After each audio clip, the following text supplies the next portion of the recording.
Assalamualaikum warahmatullahi wabarakatuh. Selamat pagi anak-anakku. Bagaimana kabar kalian hari ini? Alhamdulillah, semoga kita semua masih dalam lindungan Allah Subhanahu wa Ta'ala. Perkenalkan, nama Ibu adalah Erna Hidayati dan Ibu mengajar di kelas 8 mata pelajaran matematika. Dan sebelum pelajaran ini Ibu mulai, marilah kita berdoa. Mudah-mudahan apa yang kita pelajari pada pagi hari ini dapat menjadi ilmu yang bermanfaat. Amin. Berdoa mulai. Selesai.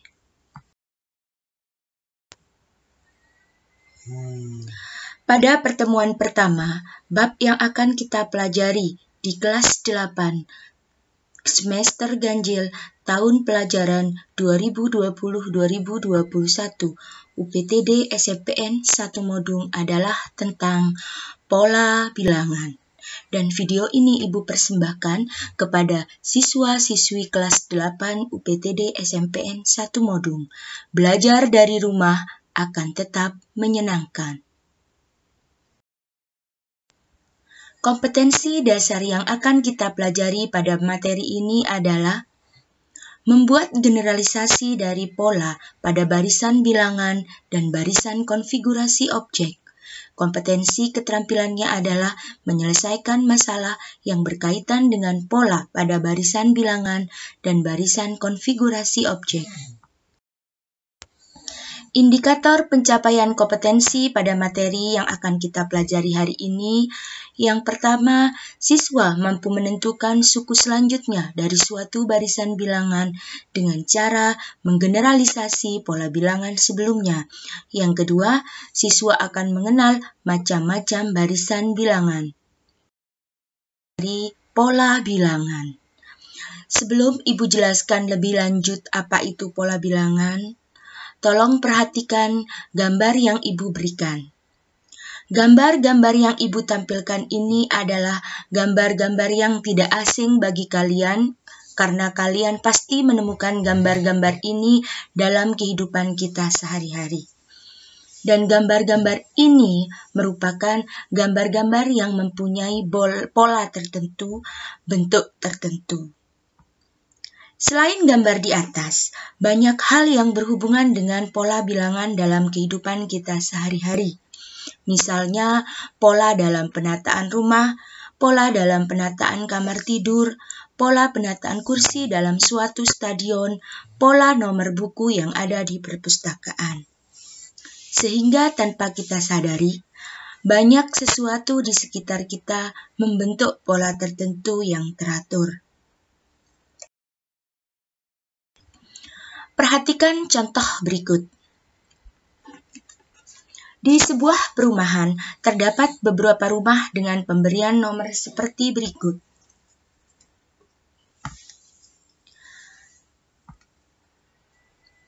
Gambar yang Ibu tampilkan adalah contoh denah suatu perumahan. Kalau kita perhatikan, perumahan-perumahan yang ada di sekitar kita itu biasanya penomorannya antara sebelah kiri jalan dan sebelah kanan jalan itu berbeda. Biasanya yang kiri jalan itu bernomor ganjil dan yang kanan jalan bernomor genap ataupun sebaliknya. Artinya apa? Di dalam satu deret sebelah kiri jalan jarang sekali ditemukan satu bernomor ganjil dan yang satunya bernomor genap. Kalau denah yang Ibu tampilkan ini, kebetulan yang sebelah utara bernomor genap dan yang ganjil berada di sebelah selatan. Begitulah penyusunan penomoran di suatu perumahan. Nah, sekarang kalau Ibu punya pertanyaan, di sebelah manakah posisi rumah Pak Rohman jika rumahnya bernomor 100? Ada yang tahu anak-anak jawabannya di sebelah mana? Utara, Bu. Berarti jawaban kalian adalah betul. Mengapa demikian? Ada yang tahu? Oke, karena 100 adalah bilangan genap dan bilangan genap itu berada di posisi sebelah utara. Jelas? Dari gambar-gambar yang Ibu berikan, atau contoh yang Ibu berikan, kita kembali lagi ke pengertian pola bilangan. Kira-kira ada yang sudah tahu apa itu pola bilangan? Betul ya, pola bilangan adalah sekumpulan bilangan yang memiliki pola yang sama dan teratur. Ingat ya anak-anak, pola yang sama dan teratur. Adapun macam-macam dari pola bilangan, yang pertama adalah pola bilangan ganjil. Ada 1, 3, 5, 7, 9, dan seterusnya. Rumus untuk pola bilangan ganjil, UN sama dengan 2N min 1. Kemudian yang kedua ada pola bilangan genap. 2, 4, 6, 10, 12, dan seterusnya. Rumus untuk pola bilangan genap, UN sama dengan 2N. Kemudian ada pola bilangan segitiga. 1, 3, 6, 10, dan seterusnya. Rumus untuk pola bilangan segitiga, UN sama dengan setengah kali N min 1.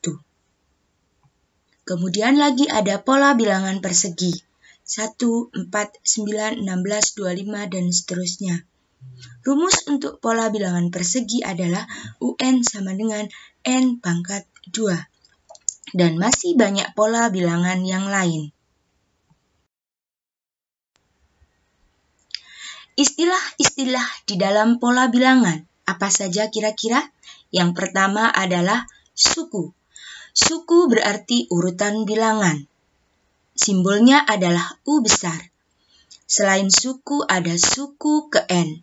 Suku ke N ini merupakan urutan bilangan ke N. Simbolnya adalah U besar, N kecil. Sekarang Ibu punya barisan bilangan U1, U2, U3, dan seterusnya. Sampai yang terakhir adalah UN. U1 disebut apa, anak-anak? U1 itu disebut suku ke-1. U2 disebut suku ke-2. U3 disebut suku ke-3. Dan UN disebut suku ke-N. Contoh ya, di sini Ibu punya contoh. Kalau Ibu punya barisan bilangan 1, 3, 5, berapakah U1-nya? U1 sama dengan, ada yang tahu U1-nya berapa? 1, Bu. Oke, ya. U1-nya sama dengan 1. Kalau U2-nya? U2-nya berapa? Betul, U2-nya sama dengan 3. Kalau U3-nya? U3-nya berapa anak-anak? Kira-kira? Iya, betul. U3-nya adalah 5. Nah, kita sudah bisa menentukan U1, U2, U3, bahkan bisa U seterusnya. Sudah jelas kira-kira anak-anak? Kalau sudah jelas, Ibu lanjutkan. Menentukan suku pada pola bilangan. Untuk menentukan suku pada suatu pola bilangan, kita dapat menggunakan dua cara. Cara yang pertama adalah dengan cara analisa atau sistem coba-coba. Cara analisa ini berlaku pada pola bilangan umum. Dan cara yang kedua yaitu dengan menggunakan rumus. Dengan menggunakan rumus ini berlaku pada pola bilangan khusus. Kedua cara ini nanti Ibu akan jelaskan satu-satu.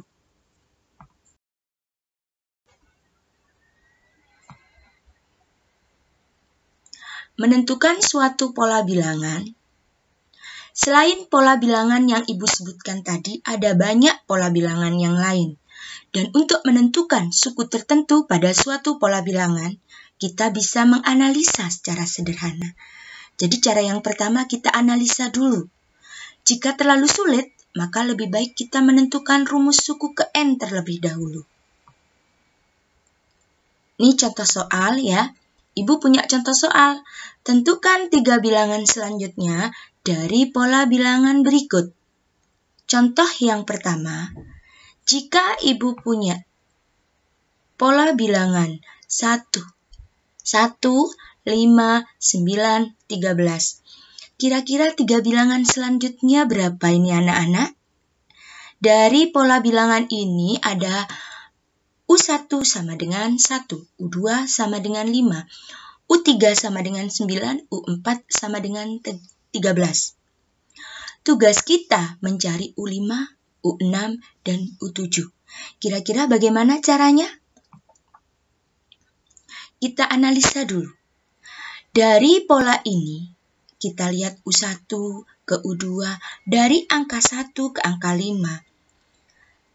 Itu kira-kira bertambah atau berkurang anak-anak? Bertambah ya bilangannya. Kira-kira bertambah berapa? Ya, bertambah 4. Jadi 1 ke 5 bertambah 4, 5 ke 9 bertambah 4, 9 ke 13 bertambah 4. Jadi untuk mencari suku berikutnya yang jelas 13 ditambah 4. Berarti 13 ditambah 4 sama dengan 17. 17 ditambah 4 sama dengan 21. Dan 21 ditambah 4 sama dengan 25. Jadi kita sudah bisa mencari 3 bilangan selanjutnya. 17 sebagai U5, 21 sebagai U6, dan 25 sebagai U7. Jadi kita sudah bisa mencari 3 bilangan selanjutnya. Untuk contoh soal yang nomor 1, kira-kira sudah jelas? Kalau sudah, Ibu pindah ke contoh soal yang nomor 2. Nah, ini adalah contoh soal yang nomor 2. Ibu punya pola bilangan 1, 1, 2, 3, 5, 8. Nah, kita juga sama disuruh mencari 3 bilangan selanjutnya. Caranya juga sama, kita analisa dulu secara sederhana. Cara yang paling mudah itu kita hanya melihat apakah dari U1 ke U2 itu ditambah atau dikurangi. Kira-kira kalau yang soal nomor 2 ini dari 1 ke angka 1, itu penambahannya adalah 0 atau tidak bertambah sama sekali. Dari 1 ke 2 bertambah 1, dari 2 ke 3 bertambah 1, dari 3 ke 5 bertambah 2. Nah, ini polanya adalah tidak teratur. Jadi kita harus cari pola yang lain ya. Oh, ini Bu, 1 tambah 1 sama dengan 2. 1 tambah 2 sama dengan 3. 2 tambah 3 sama dengan 5. Jadi, kita punya analisa bahwa U1 tambah U2 sama dengan U3. U2 ditambah U3 sama dengan U4. U3 tambah U4 sama dengan U5. Kita akan mencari U ke-7. Otomatis, cara mencari U7 sama dengan U5 ditambah U6. U5-nya 5, U6-nya 8. Jadi 5 ditambah 8 sama dengan 13. Dan 8 ditambah 13 sama dengan 21. 13 ditambah 21 sama dengan 34. Jadi kita sudah bisa mencari 3 bilangan selanjutnya. Ya. 13 sebagai apa? U7. Kita disuruh mencari U7, U8, dan U9. Jadi kita sudah mendapatkan U7 sama dengan 13, 21 sebagai U8, dan 34 sebagai U9.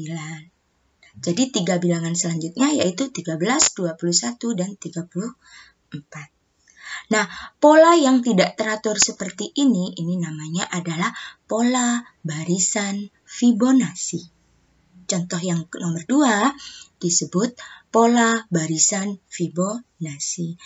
Kira-kira dari contoh soal nomor 1 dan nomor 2 sudah jelas anak-anakku? Kalau sudah, sekarang Ibu lanjut ke contoh soal yang nomor 3.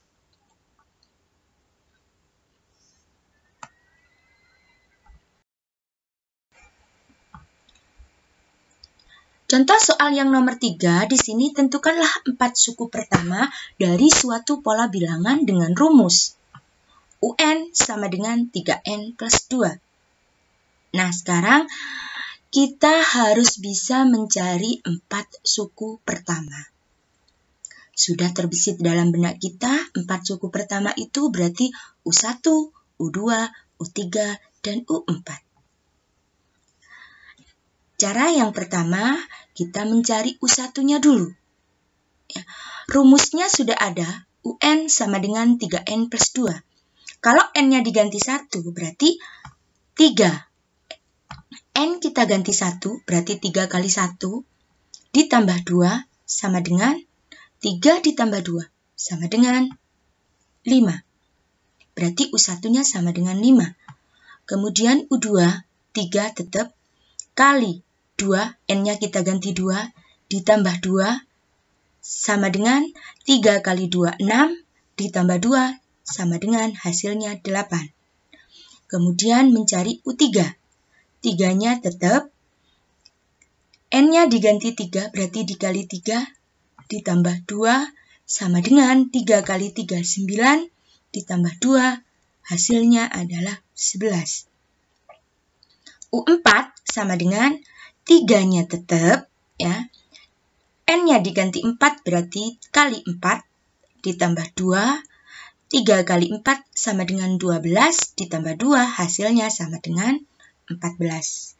Jadi kita sudah mencari U1, U2, U3, dan U4. Jadi 4 suku pertama itu adalah U1-nya sama dengan 5, U2 sama dengan 8, U3 sama dengan 11, dan U4 sama dengan 14. Kira-kira contoh soal yang nomor 3 tidak ada kesulitan anak-anak? Sudah jelas? Alhamdulillah. Sekarang Ibu punya latihan soal. Kalian coba di sini Ibu punya 2 soal. Kalian kerjakan di buku tulis. Kemudian jawaban kalian foto, kirimkan ke Ibu lewat WA. Jika kalian kesulitan atau ada pertanyaan, tolong langsung bertanya ke Ibu melalui WA juga. Untuk materi hari ini, Ibu rasa cukup sampai di sini. Kita ketemu minggu depan. Terima kasih, selamat mengerjakan. Semoga apa yang kita pelajari pada pagi hari ini bisa bermanfaat. Wassalamualaikum warahmatullahi wabarakatuh. Belajar dari rumah akan tetap menyenangkan.